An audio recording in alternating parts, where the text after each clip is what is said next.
táto činnosť, rovnako ako život nášho ľudu, bude prebiehať v situácii, realita ktorej nie je závislá len na našej vôli.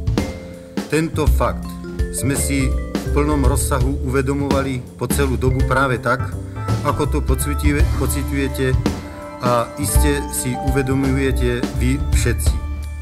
Je veľkou zásluhou vašej rozvážnosti, ľudu našej republiky, že dbal na výzvu predsedníctva Ústredného výboru Komunistickej strany Československa a prezidenta Československej socialistickej republiky súdruha Ludvíka Svobodu i vlády republiky, že nedošlo otvoreným väčším stretnutiam a k tragickejšiemu krvepreliatiu.